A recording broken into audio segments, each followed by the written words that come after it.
first step to getting any Jennifer Lopez look is glowing skin. I'm starting with this Benefit Pore Minimizer that really makes your skin look much smoother. Next, I'm smoothing on my favorite BB cream. It's similar to a tinted moisturizer, but it has a bit more coverage, but it looks really light and natural and gives you a nice glowy finish. But to really bump up the glowiness and bring out the natural dimension of the face, use 2 different shades of foundation or concealer. The lighter shade should be in the center of the face and the darker towards the outside. It's gonna be looking a little bit silly until you start blending it out, and obviously, my skin is lighter than JLo's. This isn't a transformation. The point is to adjust the colors to make them work for you in your regular day-to-day life. Now for the eyes, start by priming the lids to lock everything in place. One of my favorite things to do right now to add extra brightness is to apply a creamy white pencil around the inner thirds of the lids and underneath the brow bone. Pat it into the skin with your finger and then lock it down with some white eyeshadow.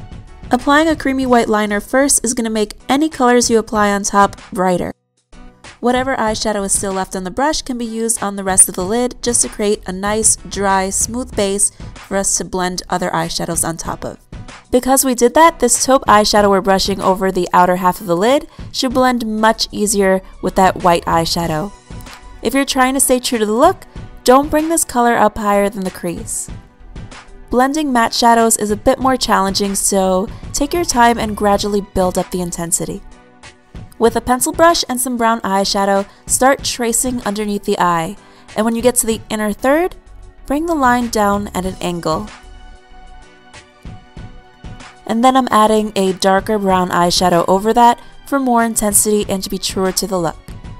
Then pull the shadow out at the outer corners and connect it up with the top lash line.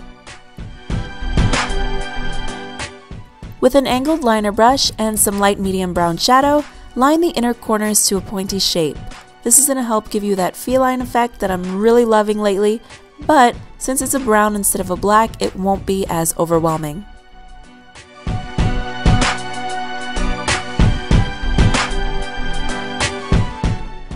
Coat your lashes with a very black mascara and then brighten up underneath the eyes with a lighter concealer. I recommend using something with a thin and liquidy formulation that won't cake. Now you can go ahead and set all of this in place with a translucent powder. I love this one from Lancome because it has very subtle iridescent particles that catch the light beautifully.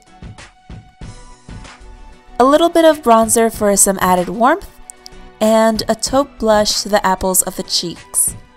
This taupe blush has a little bit of a red undertone to it, so it's going to give you that naturally sun-kissed kind of look, much like what you would get if you had a real tan. I didn't forget about the lashes. I'm finishing off the eyes with these wing-shaped lashes. The longer outer lashes are going to balance out that dip-down liner on that lower lash line.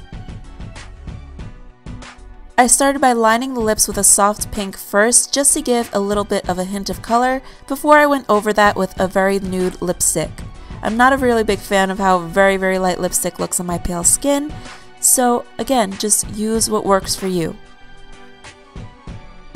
And that's the finished look.